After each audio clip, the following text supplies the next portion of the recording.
All right, so today we're really diving deep. We're taking a look at Sigmund Freud's Totem and Taboo, a book that explores some really, really interesting origins of like religion and morality. Yeah, and society itself. And society, exactly. We're talking ancient rituals, right? Those weird hang-ups we get from childhood. Oh, absolutely. And how all that shapes our world today. It's fascinating, isn't it? How he kind of finds these hidden threads connecting things that you wouldn't think were connected. Yeah. Like tribal rituals. Right. And then, like you said, anxieties of modern life. Exactly. And it's, I mean, even today, his ideas they're really thought-provoking. Oh, yeah. And let's be honest, a little edgy. He's not afraid to kind of push the boundaries, is he? No, not at all. He jumps right in, and he starts with this idea of taboo. Right. And I'm not just talking about, accidentally bringing up politics at a dinner party. Shuckles, great. He's digging into those deep cultural prohibitions we find all over the world, Yeah. What makes certain actions so off limits that even thinking about them feels wrong? Yeah, and that's where it gets really interesting.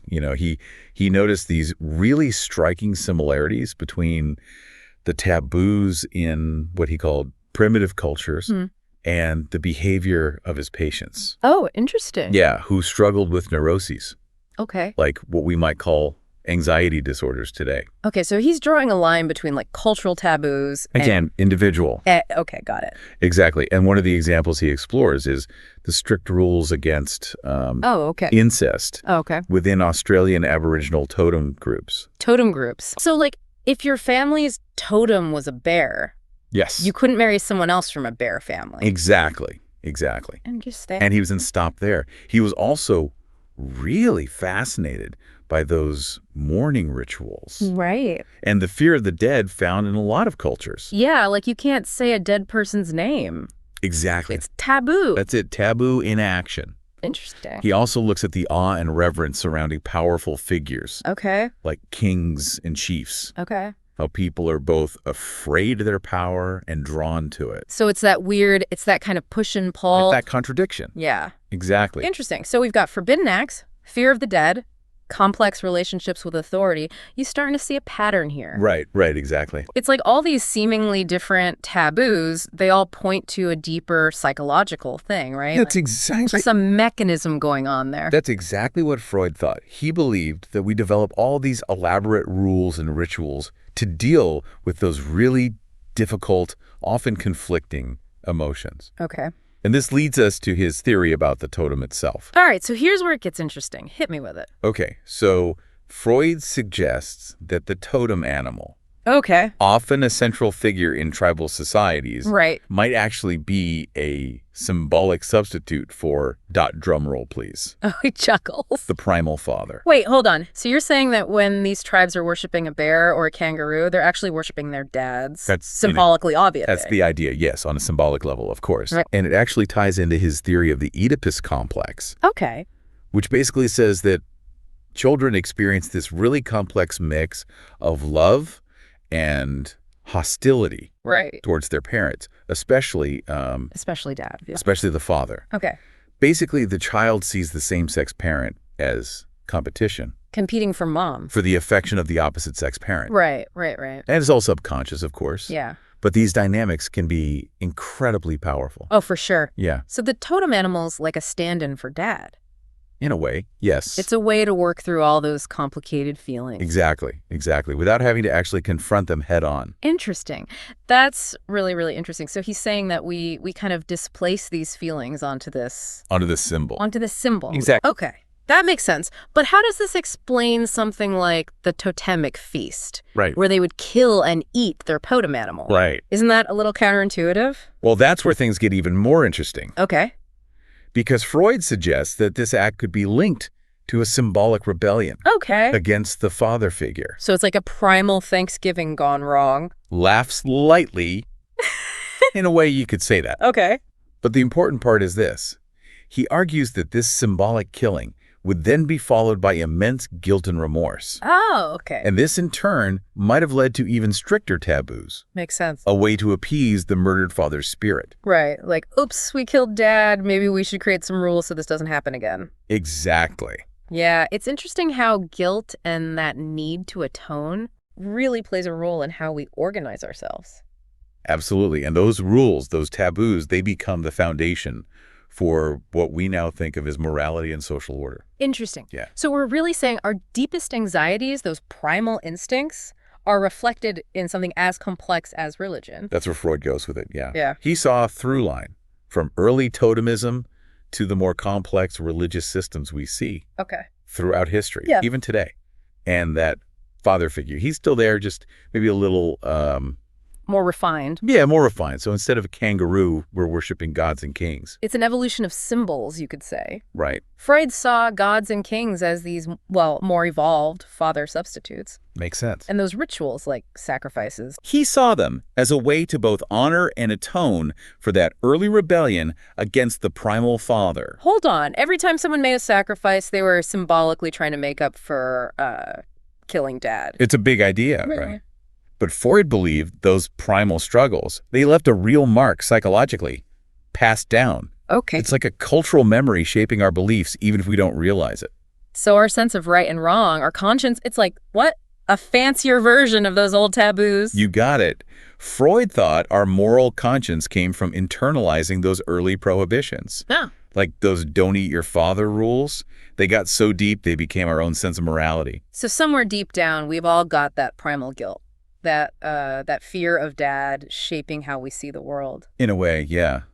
But it's not just guilt. Freud also saw a link to something that might surprise you, magic. Actually, that was my next thought. Totem animals, sacrifices, that's one thing. But magic, how's that fit in? You might think they're totally different.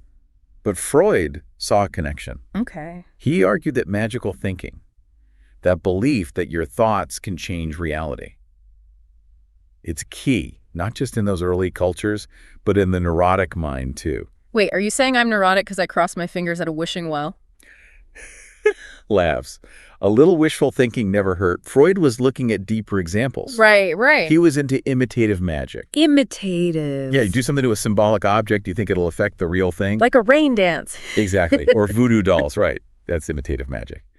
Then there's contagious magic. Contagious. Things that touched a person, they still have a magical link. So that's why people want Elvis's guitar picks, huh? Right. They want that connection. And Freud, he thought this omnipotence of ideas, this belief our thoughts are that strong, it comes from when we're just babies. What, we're born magicians? Is that it? In a way. That narcissistic phase, we're the center of the universe, right? Yeah. Our desires are reality. I grow out of it, mostly. Most of us, yeah. We learn our thoughts don't actually control everything. Thank goodness for that. So we've done taboos, totems, sacrifices, even magic. What's the takeaway after this whole Freud deep dive? Well, Freud ends on a big question. Did those primal events, the rebellion, the guilt, did they really happen historically? Or are they just, in our heads? Yeah, powerful ideas that still affect us. So did we actually kill and eat our dads, or is it symbolic? That's the million-dollar question. Freud, he doesn't say. Of course not. He's Freud. But he says just thinking about it, it tells us about being human. It's like he's saying, here's some stuff to ponder. Good luck figuring it out. Right. And he ends with this line that always gets me. In the beginning was the deed. In the beginning was the deed. It means what we do, even symbolically, it echoes.